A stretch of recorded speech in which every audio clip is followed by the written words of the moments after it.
وذكر فإن الذكرى تنفع المؤمنين۔ ابھی تک آپ نے مولانا مفتی عبدالقیوم عتیق صاحب مظاہری کے آفیشیل چینل کو سبسکرائب نہیں کیا ہو تو سبسکرائب کر لیں اور بیل آئیکن کو پریس کر دیں تاکہ ہماری ہر نئی ویڈیو کی نوٹیفیکیشن آپ کو جلد سے جلد مل جائے۔ جزاک اللہ۔ السلام علیکم ورحمۃ اللہ وبرکاتہ۔ الحمد للہ وکفیٰ وسلام علی عبادہ الذین اصطفیٰ، اما بعد فاعوذ باللہ من الشیطان الرجیم، بسم اللہ الرحمن الرحیم۔ کل نفس ذائقۃ الموت وانما توفون اجورکم یوم القیامہ فمن زحزح عن النار وادخل الجنة فقد فاز وما الحیاۃ الدنیا الا متاع الغرور۔ صدق اللہ مولانا العظیم۔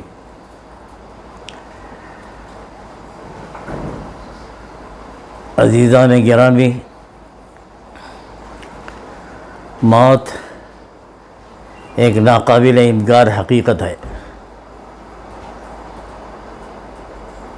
جب موت کا وقت آتا ہے تو یہ موت کسی کو نہیں چھوڑتی، کیا امیر کیا غریب، کیا عالم کیا جاہل،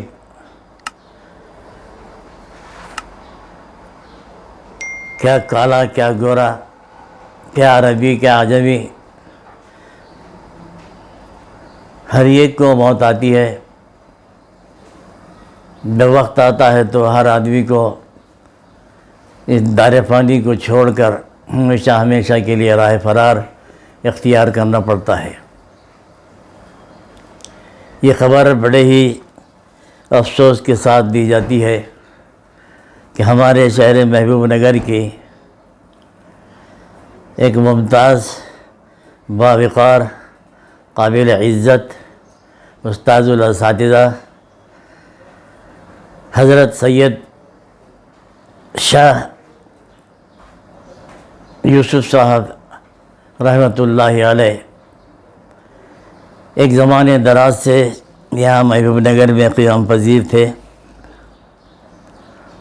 زندگی بھر دینی خدمات میں مصروف رہے۔ دارالعلوم کورمپیٹ سے فراغت کے بعد انہوں نے دینی خدمات کا سلسلہ شروع کیا۔ اس کے لیے انہوں نے سب سے پہلے ان کے اپنے بزرگوں کے اشارے پر محبوب نگر کا ایک چھوٹا سا دیہات جس کا نام جو ہے مندڑی کلاں ہے، وہاں سے انہوں نے دینی خدمات کا آغاز کیا۔ کئی سال وہاں تک شعبہ حفظ کی خدمات انجام دیتے رہے۔ اس عرصے میں وہاں سے کئی ایک حفاظ جو ہے فارغ ہوئے، اور الحمدللہ آج بھی ان کے ہاتھ پر حافظ ہونے والے جو شاگرد ہیں بقید حیات ہیں، یہیں محبوب نگر میں ہیں اور دینی خدمات میں وہ مصروف ہیں۔ اس کے بعد وہاں سے حافظ صاحب کو جو ہے محبوب نگر کا ایک قدیم ادارہ مدرسہ مدینۃ العلوم کو لایا گیا، اور وہاں ایک زمانے دراز تک حافظ صاحب نے خدمت انجام دی شعبہ حفظ کی۔ سینکڑوں طلباء نے ان کے ہاتھ پر جو ہے حفظ قرآن کی تکمیل کیا، اور آج وہ ہندوستان کی مختلف ریاستوں میں دینی خدمات میں مصروف ہیں۔ حفظ کی تکمیل کے بعد ان کے شاگردوں میں سے بہت سے شاگردوں نے اعلیٰ تعلیم کے لیے ہندوستان کی بڑی بڑی جامعات کی طرف اپنے آپ کو رجوع کر کے وہاں سے سند فراغت یعنی عالمیت کی سند حاصل کر کے آج جو ہے منصب قضا پر، منصب امامت پر اور منصب خطابت پر اور دینی خدمات کے اوپر وہ لوگ جو ہے مصروف ہیں۔ تو اس طریقے سے حافظ صاحب کی پوری زندگی دینی خدمت کے اندر مصروف رہی۔ مدینۃ العلوم میں چونکہ ایک زمانے تک آپ نے وہاں خدمت انجام دی ہے، تو اس لیے وہاں سے حافظ صاحب کے ہاتھ پر جو ہے بہت سارے حفاظ فارغ ہوئے، جو آج بھی ماشاءاللہ کچھ بقید حیات ہیں، اور ان میں سے بعض وہ بھی ہیں جو ہے دنیا سے ہمیشہ کے لیے راہ فرار اختیار کر گئے۔ مدینۃ العلوم کے کچھ وہاں ایک زمانے دراز تک وہ خدمت انجام دینے کے بعد وہاں سے ان کو کچھ علیحدگی اختیار کرنی پڑی۔ پھر ان کے شیخ محترم سلطان العارفین حضرت شاہ صوفی غلام محمد صاحب نور اللہ مرقدہ اور ان کے منتسبین اور ان کے مریدین کے مشورے سے ایک مدرسہ الکوثر کے نام سے قائم کیا گیا، جس میں حافظ صاحب ایک زمانے تک جو ہے خدمت انجام دیتے رہے۔ یہاں بھی ان کے ہاتھ پر سینکڑوں حفاظ جو ہے تکمیل حفظ کر کے مختلف مقامات پر خدمت انجام دے رہے ہیں۔ تو گویا اس طریقے سے حافظ صاحب کی پوری زندگی دینی خدمات کے اندر گزر گئی۔ رات دن ان کو جو ہے یہی فکر لگی ہوئی رہتی تھی کس طریقے سے اس طالب علم کو آگے بڑھایا جائے اور اس کو کیسا ذوق اور شوق اس کے اندر پیدا کیا جائے۔ بڑا عجیب گر اور عجیب فن اللہ تعالیٰ نے حافظ صاحب کو عطا فرمایا تھا کہ ان کی میٹھی میٹھی باتوں سے اور کبھی کبھی ان کے اپنی خفگی اور غصے کی وجہ سے طلبہ جو ہے اپنے کام کے اندر ہمہ مصروف رہتے تھے، ماشاءاللہ اپنا پورا کام بہت اچھے انداز میں کرتے، اور بالآخر وہ وقت بھی آتا کہ ان کے ہاتھ پر وہ حافظ قرآن بن جاتے تھے۔ تو ایک زمانے تک مدینۃ العلوم میں خدمت کرنے کے بعد الکوثر آپ رجوع ہوئے، اور جس زمانے میں حافظ صاحب جو ہے منڈلی کے اندر خدمت انجام دیتے تھے وہ زمانہ ان کے نوجوانی کا زمانہ تھا۔ ہم نے سنا ہے کہ 17 یا 18 سال کی عمر میں وہ منڈلی میں جو مدرسہ قائم کیا گیا تھا مسجد کے اندر، اس گاؤں میں جو ہے اس مدرسے کے وہ ذمہ دار تھے۔ عمر اس وقت اس زمانے میں ان کی 17-18 سال کی تھی۔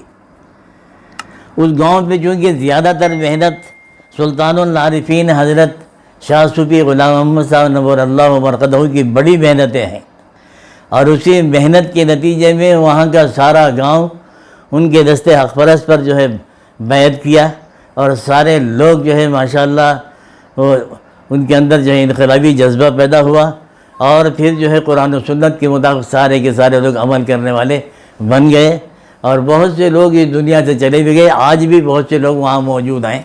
تو حضرت وہاں بار بار جو ہے آیا جایا کرتے تھے۔ تو حضرت کی زندگی کو دیکھ کر ان کے معاملات پر غور کر کے حافظ یوسف صاحب کے دل کے اندر ایک خیال پیدا ہوا کہ حضرت سے بیعت ہونا چاہیے، مرید ہونا چاہیے۔ چنانچہ انہوں نے حضرت صوفی صاحب کے ہاتھ پر انہوں نے بیعت بھی کیا، اور اس کے بعد جو ہے وہ منظور نظر بن گئے حافظ صاحب کے، حضرت صوفی صاحب کے۔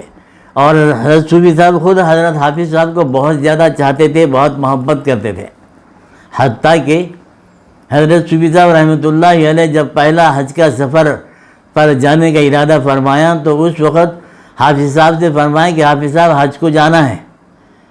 تو حافظ صاحب نے فرمایا کہ حضرت بالکل میں تیار ہوں۔ تو پہلے سفر میں بھی حضرت کے ساتھ رہے، دوسری مرتبہ بھی حضرت نے اور ایک حج کیا تو اس سفر میں بھی آپ ساتھ رہے۔ تو گویا اس طریقے سے وہ حضرت صوفی صاحب رحمۃ اللہ علیہ کی معیت بھی ان کو حاصل ہوئی اسفار میں، دوسرے بہت زیادہ خدمت کر کے دعائیں لینے کا بھی انہیں جو ہے بہت بڑا موقع حاصل ہوا۔ تو اس طریقے سے حضرت صوفی صاحب کی بڑی دعائیں ان کے ساتھ وابستہ ہیں، اور زندگی کے آخری سانس تک مدرسہ الکوثر سے لگے رہے۔ چند سال پہلے طبیعت کی علالت کی وجہ سے وہ گھر کے اندر رہنے لگ گئے تھے۔ وہ گاڑی پہ سے جا رہے تھے، ایک مرتبہ اتفاق سے گر گئے، تو نتیجے میں یہ ہو گیا کہ ان کے ہاتھ پیر بالکل مفلوج ہو گئے، اور وہ چلنے پھرنے کے اندر ان کے اندر اہلیت اور صلاحیت باقی نہیں رہی، تو گھر کے اندر تھے۔ تو جب تک ان کے اندر صلاحیت چلنے پھرنے کی تھی تو برابر مدرسے کے ساتھ لگے ہوئے رہے، کام کرتے تھے، آتے تھے، اور مدرسے کو ہر قسم کی ترقی دینے کی فکریں ان کے اندر بہت زیادہ تھی۔ تو حضرت اس اعتبار سے حضرت حافظ یوسف صاحب کو بہت زیادہ چاہا کرتے تھے، اور ان کے بہت سارے شاگرد ہیں، ان شاگردوں میں سے ایک نااہل بھی انہی کا شاگرد ہے۔ حضرت کے حافظ صاحب کے ہاتھ کے اوپر مجھے بھی حفظ کرنے کا موقع ملا، تو غرض ہے کہ حافظ صاحب کی پوری زندگی ماشاءاللہ پوری دینی خدمات میں گزر گئی۔ ان کے سینکڑوں ہزاروں تلامذہ بہت دور دور تک پھیلے ہوئے ہیں، اور کل جو ہے بہرحال معلوم ہوا، خبر آئی کہ حافظ یوسف صاحب کا رات میں 8 بجے انتقال ہوا ہے۔ بڑا صدمہ ہوا، بڑی دلی کوفت ہوئی، اور دعا ہے حافظ صاحب کے لیے کہ اللہ تبارک و تعالیٰ ان کی خدمات کو قبول فرمائے، اور ان کے سیئات کو اللہ تعالیٰ حسنات سے مبدل فرمائے، اور پھر ان کے لیے جنت کے اندر اعلیٰ مقام اللہ تبارک و تعالیٰ مرحمت فرمائے، ان کے پسماندگان کو صبر جمیل عطا فرمائے۔ تو بس یہ چند کلمات تھی جو کہنا جس کو میں نے ضروری سمجھا تھا، وہ آپ حضرات کی خدمت میں پیش کر دیا۔ اللہ تبارک و تعالیٰ سے دعا ہے اللہ حافظ صاحب کی بال بال مغفرت فرمائے۔